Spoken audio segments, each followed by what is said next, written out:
소망하며 거룩하신 우리 주 예수님의 이름으로 간절히 기도드리옵나이다. 아멘. 이제 왕조가 끝이 납니다. 다윗 왕이 이제 왕이 된 게 이제 1010년입니다. 다윗 왕조가. 이스라엘에 처음 왕을 세웠던 게 사울 왕이 1050년경, 주전 1050년경인데 다윗 왕조 때부터를 이제 실질적인 하나님께 세우신 왕조라고 보면은 거의 420여 년간 이 왕조가 이제 이어지고 그 왕조가 끝이 납니다. 근데 하나님의 사건을 보시면 모세 때로부터 거의 400년, 그러니까 애굽에서 종살이한 게 400년, 종살이하고 나왔는데 또 하나님을 왕으로 모시지 못하고 사람들이 자기 소견에 오른 대로 살았던 게 400년. 다윗을 처음 왕으로 세우셔가지고 그 왕조가 끊이지 않겠다고 않게 하시겠다고 하시 그 시간이 또 400년. 그런데 그럼에도 불구하고 또 하나님을 무시하고 하나님의 말씀을 순종하지 아니하여서 아예 성령이 역사하지 않은 기간이 말라기 선지자 이후로 400년. 그리고 나서 예수 그리스도께서 오셨습니다. 하나님을 왕으로 삼아서 부르짖어야 되는 애굽의 때 부르짖지 않았더니 그때는 하나님을 잊어버리고 살 때죠. 한 나라로 세우시기 위할 때. 초태로부터 신앙의 초태로부터 하나님께서 계심을 알면서도 자기 신앙의 소견대로 살았던 한때를 또 보내게 하시고 하나님께서 왕으로 세우시는 가장 존귀한 자로 이 땅 가운데 구원받은 자로 세우시는 그 왕권의 때를 살게 하심에도 하나님을 모르고 살았던 때 이 네 시기를 구분해서 구약의 역사를 보여주십니다. 아브라함 때부터 그 약속을 시작하심으로 해서 보여주시는데 이제 그게 끝나버립니다. 시드기야 왕조가 끝나면은 선지자의 이제 이야기도 이제 끝납니다. 선지자의 이야기도 100년여 후에 말라기 선지자를 통해서 주신 말씀이 이제 끝이 나고 예수 그리스도께서 이제 오시게 되는 사건을 맞이하게 됩니다. 그래서 누가복음에는 예수 그리스도를 맞이할 때에 그 성전의 안에 있던 2명의 하나님의 때를 갈망하는 사람을 통해서 아기 예수님의 정결 예식 때에 예수 그리스도께서 오심을 증거하는 구절들이 기록되어 있습니다. 오늘 마지막 두 왕이 여호야긴 왕과 그다음에 시드기야라 불리는 마따니아였던 이제 시드기야 왕에 대해서 이야기를 나눕니다. 오늘 본문 말씀이 길지만 제가 보면서 본문 말씀 가운데 제 마음에 콕 박혔던 말씀은 13절 말미 말씀과 14절 말미 말씀입니다. 여호와의 말씀과 같이 되었더라. 어느 순간에도요, 하나님의 뜻대로 모든 인생의 길이 이루어지고 역사되어집니다. 성취되어집니다. 그래서 예수님을 모시고 있는 자기 예수 그리스도께서 그 모든 말씀을 성취하신 거죠. 그래서 우리가 이 땅 가운데 살아가는 데는 그리스도인으로서 살아가든 구원받은 자로서 살아가는 건요, 성공이 아니라 예수 그리스도께서 성취하심을 바라보며 살아가는 겁니다. 인생은 성공이 아니라 이렇게 둘 의미가 좀 다릅니다. 성취하셨다. 어떤 예정되어 있던 일을 잡았다는 거죠. 성공은 예정되어 있던 일을 잡은 게 아닙니다. 성취는 예정되어 있던 걸 잡은 거고 성공은 예정되지 않았던 소망한 것을 잡은 걸 성공이라고 하죠. 예수님께서는 우리에게 분명한 뜻을 두시고 우리 인생 가운데 그 구원을 성취하시면서 가십니다. 근데 그것이 어떻게 되냐면 하나님께서 말씀하신 대로 여러분 믿는 자를 절대 땅에 떨어뜨리지 아니하시겠다고 약속을 하셨습니다. 저와 여러분을 하나님께서 늘 붙드시고 그 사랑으로 이끄시고 있기 때문에 하나님께서 우리의 삶을 천국 가는 길까지 또 오늘의 삶에서 주님을 또 만나고 은혜를 누리게 하여 주실 줄 믿습니다. 그래서 예레미야 선지자에게 주셨던 말씀이 예레미야 29장에 보면요. 이제 여호야긴이 잡혀가고 시드기야가 제위할 때에 바벨론으로 포로로 끌려갔던 자들에게 예레미야가 주시는 말씀, 예레미야를 통해서 주신 말씀이요. 바벨론에서 땅 얻어서 결혼하고 밥 깔고 살아라 이겁니다. 그곳에서 왜 그렇게 살라 하셨을까? 여러분 우리 본향이 천국 땅인데 바벨론과 같은 세상, 이 지금은요 이제 바벨론과 같은 세상입니다. 출애굽이 끝났어요. 출애굽은 우리가 신앙생활에 딱 이 첫 발을 디딜 때 인제 그때가 출애굽입니다. 그러니까 신앙생활 하기 전에 살았던 세상이 애굽이에요. 그러니까 출애굽은 우리가 신앙생활 전에 살았던 거니까 이제 다 잊어버리는 때입니다. 그럼 신앙생활을 하면서 겪게 되는 예 여러 가지 시험 그리고 인제 연단의 때가 있는데 그때는요 바벨론의 때입니다. 그러니까 출바벨론의 때예요. 왜냐하면 요한계시록에 보면은 애굽의 때를 얘기하는 게 아니라 음녀 바벨론에 대해서 얘기합니다. 이미 하나님을 알고 약속을 알고 무엇을 행해야 될지 아는데도 불구하고 우상을 세우도록 미혹하는 것. 그게 바로 이제 왕권이 세웠던 이 다윗의 왕조 때를 통해서 보여주시고 바벨론에 끌려가서 70년 동안만 연단을 받으면서 사는 겁니다. 그때 부르짖어야 되는 게 예수 그리스도께서 때가 되어서 마침 마지막 약속의 때가 되면 우리를 부르시고 천국으로 이끄신다라는 겁니다. 그래서 예레미야 선지자에게요. 약속의 때가 주어졌다. 그러니까 그때까지 주님만을 의지하면서 나올 때를 생각하고 살아야 된다. 그리고 바벨론에서 포로로 해방되어서 마침내 하는 일이 뭐냐면요. 그게 느헤미야 선지자 느헤미야와 이제 에스라서를 통해서 보여주신 스룹밥의 성전을 새롭게 짓게 하는 겁니다. 어떤 성전이냐면요. 육안으로 보기에는 솔로몬 성전에 비해서 하등 정말 화려한 게 아무것도 없는 그냥 하나님이 계시다라는 것만을 다시 이 사람들에게 백성들에게 인식시켜 주기 위해서 짓게 하는 성전입니다. 그때 중요한 성전은요. 에스라 선지자를 통해서 주신 말씀 마음을 찢어서 애통하고 회개하고 율법대로 살아가겠다 이겁니다. 마지막 사건 가운데 주님께서 우리한테는 비천한 자 외에는 그 땅에 남은 자가 없더라.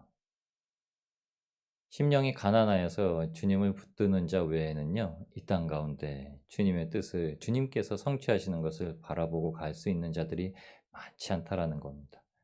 그래서 십자가의 길은 좁고 협착하다고 그러셨죠. 생명의 길은. 근데 그 길은요. 찾는 이가 많지 아니하였더라. 이렇게 말씀하십니다. 여러분, 저와 여러분은 주님께서 우리를 이 땅 가운데 가장 비천한 자로 세우셔서 섬기는 자로 세우시고 그 섬김이라는 것이 우리가 왕으로서 주장하는 게 아니라 우리는 왕의 면류관을 쓰고 있지만 그 왕의 면류관을 온전히 주님 앞에 올려드리면서 세상 가운데 사랑으로 섬기는 자로 세우셨다라는 걸 오늘 우리의 마음속에 새기면서 살아가시게 되기를 주님의 이름으로 축원합니다. 그래서 사도 바울이 "나는 죄인 중에 괴수라"라고 하신 말씀이 디모데전서 1장에 기록되어 있습니다. 디모데에게 편지를 보내면서 이렇게 고백을 하는 거예요, 디모데에게.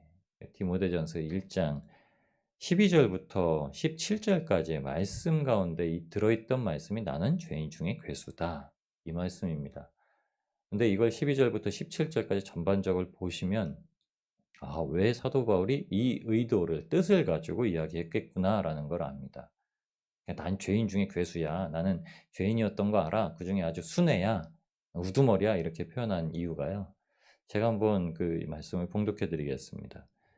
디모데전서 1장 12절에서 17절 신약 성경 337면에 있는 말씀인데요.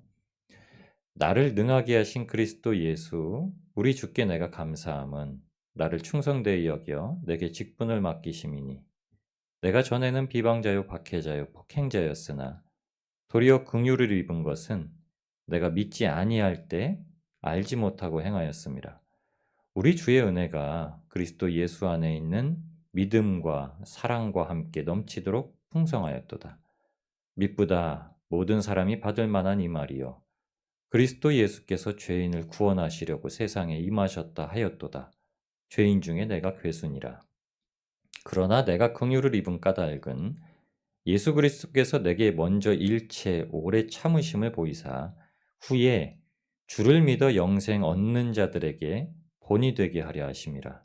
영원하신 왕 곧 썩지 아니하고 보이지 아니하고 홀로 하나이신 하나님께 존귀와 영광이 영원 무궁하도록 있을지어다. 아멘. 뭐라고요? 사도 바울이 이렇게 고난당하고 그럼에도 불구하고 그 사랑과 은혜를 붙들고 살게 하신 이유는요. 본이 되게 하려 하심이라.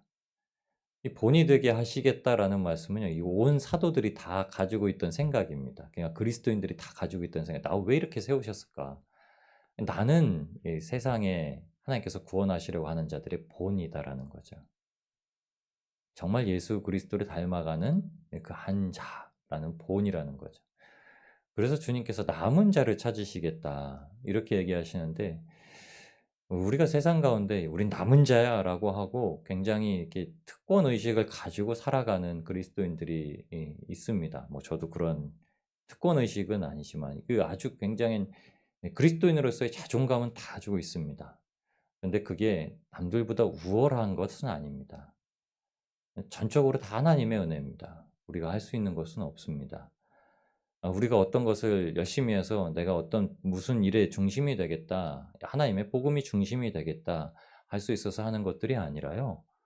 하나님께서 하시는 그 일 가운데 부족하고 연약하고 정말 잘난 척하는 나를, 정말 있는 척하는 나를, 없음에도 불구하고 그렇게 있는 줄 알고 살아가는 나를, 잘난 줄 알고 살아가는 나를 들어 사용하시는 것이 너무나 감사할 따름이다.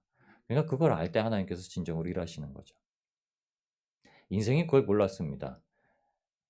애굽에서 400년 동안 살 때요. 하나님을 부르짖으면서 430 년이 되어서야 사람들이 어떻게 하냐면요.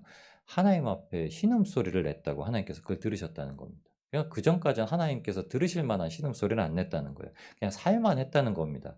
고기 좀 먹고 마늘 좀 먹고 파 좀 먹고 부추 좀 먹고 그랬더니 세상에서 살만 했다는 거예요.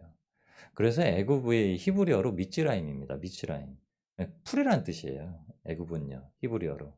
풀은 뭐냐면 "풀은 사그러질 것이다." 예 선지자를 통해서 얘기했죠. 그러니까 애굽 때에 살던 건요. 사그러질 것을 붙들고 살았던 때입니다.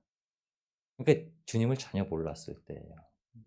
예 이스라엘 백성들은 약속의 자녀라고 부름받았지만 우리를 그 애굽에 살던 하나님의 백성들로 비유할 때면 하나도 모르고 살았던 때예요. 그러니까 세상에 없어질 것 소망을 붙들고 살았던 자. 그들을 모세를 통해서 건져내시죠. 모세를 본인이 돼서 건져내시고 왕조를 세우신 겁니다. 그 왕조가 어떻게 시작되었냐면요. 하나님으로부터 마음이 중심이 일치되어서 시작된 거예요. 그 첫사랑이라고 하는 겁니다. 다윗 왕이 하나님의 마음에 합당한 자라고 그랬어요. 다윗 왕은요. 정말 어린아이 같고 정말 겸손한 겁니다. 사람은 죄와 허물이 있고 실수를 하지만 다윗은 그런 걸 다 갖추고 있지만 어린아이 같이 아주 순수하게 하나님 찾는 자. 나이가 먹도록요. 하나님이 무슨 말씀하시면 헐떡 엎드러져 가지고 눈물을 흘리고 잘못했다고 싹싹 빌고 하나님의 은혜를 다시 누리던 자입니다. 왕조가 그렇게 시작되었습니다. 그래서 다윗 왕 이후에는 다윗 왕과 같은 자가 있을 수는 있었어도 다윗 왕보다 뛰어난 왕이 나오진 아니하죠. 그래서 왕권이 무너진 겁니다. 하나님 앞에 순수하게 구원을 받은 왕 같은 제사장처럼 서 있는 자가 없었기 때문에. 그리고 말라기 선지자를 통해서요. 왕권이 무너졌을 땐 아무것도 비치지 않는다는 거예요. 완전히 흑암같이 살게 하신다는 겁니다. 그 흑암같이 살던 그러니까 인생으로 봤을 땐 굴곡이 있는 삶이에요. 예수 그리스도께서 빛으로 싹 비춰 주셨더니 갑자기 신약이 이렇게 뚝 튀어나온 겁니다. 이 빛이 깜빡깜빡하던 그 상황에서요. 갑자기 신약에 예수 그리스도께서 깜빡이지 아니하는 영원한 빛으로 확 드러나신 겁니다. 인생이 그렇게 드러나는 거예요. 사도 바울이 그걸 알았기 때문에 디모데전서 1 장에 표현하는 겁니다. "나 죄인 중에 괴수다." 이 말은요. 제가 보기엔 제가 이 말을 참 좋아하는 말이기도 하고 이 말을 늘 계속 거듭나서 깨닫게 하시는 말씀이기도 한데 죽을 때까지 아마 이 고백이 참된 고백으로 아마 이루어질 겁니다. 연약하고 부족한 우리를 하나님께서 끝까지 낮아지게 하시고 겸손하게 하셔서 그것을 통해서 우리를 정말 세상 가운데 빛으로 세우시고 소금으로 세우시고 그래서 사람들에게 예수님의 사랑을 고스란히 알게 하시는 예수님의 사랑은요. 아무것도 안 가지고 세상 가운데 나가셔서 손길을 내미시고 그 손길 내미신 손길로 위로하시고 치료하시고 살리시고 먹이시고 다 하셨습니다. 예수님의 손에 아무것도 안 가지고 계신데요. 다 하셨어요. 먹이시고 살리시고 치료하시고 가르치시고 꾸짖으시고 교훈하시고 바르게 하시고 의롭게 하시고 우리는 예수님께서 안에 계시면 할 수 있는 일이고 예수님께서 계시지 않으면 못하는 일입니다. 오늘도 하나님께서 우리의 손을 붙들고 계시고 주님께서 우리의 마음을 성전 삼아서 중심 가장 깊은 곳에 계셔서 우리와 동행하시면서 이 일을 성취하실 줄 믿습니다. 우리가 세상 가운데 성공하기보다는 예수님께서 우리를 구원하시고 우리를 참된 주님의 백성으로 함께 걸어가시는 그 일들을 성취하시는 것을 보시면서 오늘 하루도 기쁨 가득하고 오늘 하루도 말씀 가운데 좀 감사가 넘치